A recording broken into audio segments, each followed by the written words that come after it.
பெங்களூர் வெற்றி கொண்டாட்டத்தில் நெஞ்சை உலுக்கும் துயர சம்பவம்.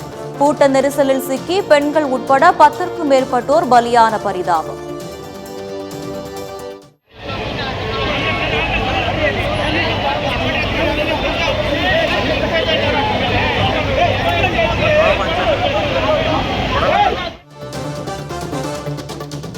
பெங்களூர் கூட்ட நெரிசலில் சிக்கி பெண்கள், சிறுவர்கள் என பலர் படுகாயம். கவலைக்கிடமாக உள்ள 10 பேருக்கு மருத்துவமனையில் தீவிர சிகிச்சை.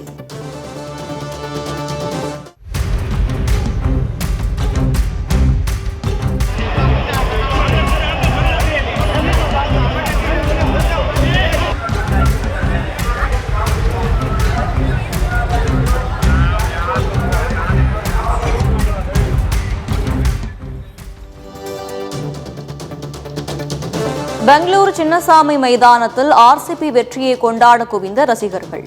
கொட்டும் மழையையும் பொருட்படுத்தாமல் திரண்ட ஆயிரக்கணக்கான பெண்கள், இளைஞர்கள்.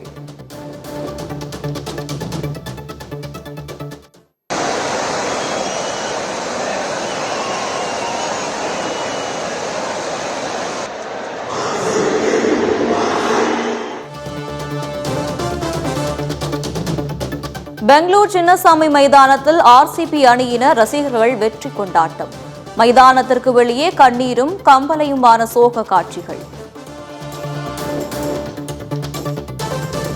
பெருந்துயரத்தை அடுத்து சின்னசாமி மைதானத்தில் வெற்றி கொண்டாட்டம் பாதியில் நிறுத்தம்.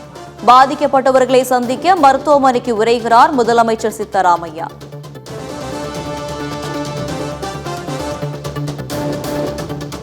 இந்தியாவில் கடந்த 24 மணி நேரத்தில் 4302 பேருக்கு கொரோனா தொற்று பாதிப்பு. தமிழ்நாட்டில் ஒருவர் உட்பட நாடு முழுவதும் நேற்று 7 பேர் பலி.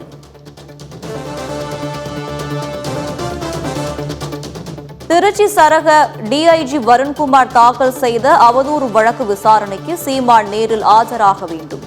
ஜூலை 7ஆம் தேதி சீமான் நேரில் ஆஜராகவில்லை எனில் பிடிவாரண்ட் பிறப்பிக்கப்படும் எனவும் நீதிபதி எச்சரிக்கை.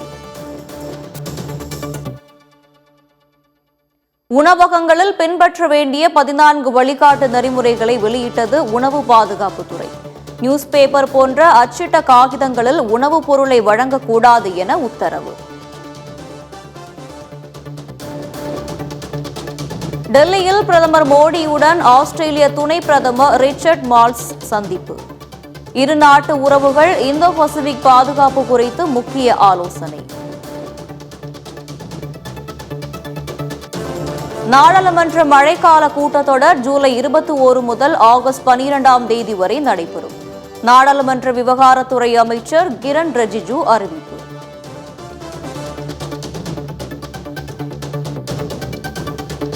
தனக்கு உறுதுணையாக இருந்த தமிழ்நாட்டிற்கு கமல்ஹாசன் நன்றி. உயிரே உறவே தமிழே என சென்னை நிகழ்ச்சியில் நெகிழ்ச்சி. மற்றபடி எனக்கு உறுதுணையாக இருந்த தமிழ்நாட்டிற்கே நன்றி சொல்ல வேண்டும். நான் மேடையில் பேசும்போது உயிரே உறவே தமிழே என்று சொன்னதற்கான அர்த்தத்தையும் நான் முழுமையாக உணர்கிறேன். தமிழ்நாட்டில் அதிகபட்ச வெப்பநிலை இயல்பை விட 2 முதல் 3 டிகிரி செல்சியஸ் வரை அதிகரிக்கக்கூடும். சென்னையில் நாளை 102 டிகிரி ஃபாரன்ஹீட் வரை வெயில் கொளுத்தும் என எச்சரிக்கை.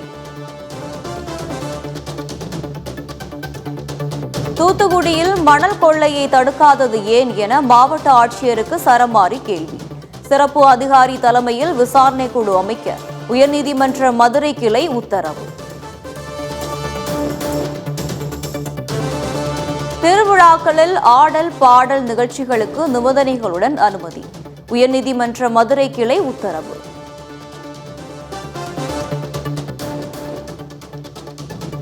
நாடு முழுவதும் கொரோனா பரவல் அதிகரித்து வரும் நிலையில் மத்திய சுகாதாரத்துறை அமைச்சகம் அறிவுறுத்தல். மருத்துவமனைகளில் ஆக்சிஜன், வெண்டிலேட்டர் போன்ற அத்தியாவசிய பொருட்களை கையிருப்பில் வைக்க உத்தரவு.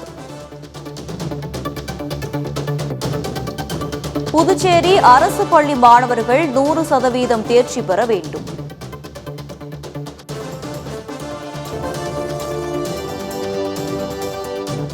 சிவகங்கை அருகே ஆடு திருட வந்ததாக கூறி அண்ணன் தம்பி அடித்து கொலை செய்யப்பட்ட வழக்கில் 13 பேர் கைது.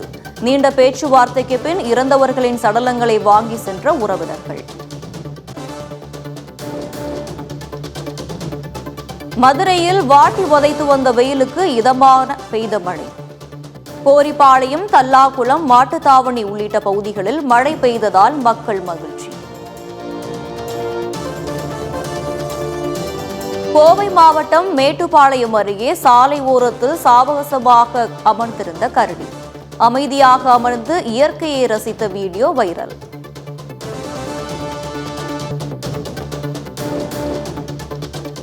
IPL தொடரில் இறுதிப் போட்டி வரை சென்று போராடிய பஞ்சாப் அணிக்கு சென்னை சூப்பர் கிங்ஸ் அணி ஆறுதல். பஞ்சாப் அணிக்கு பெரிய விசில் போடுவதாக எக்ஸ் தளத்தில் பதிவு.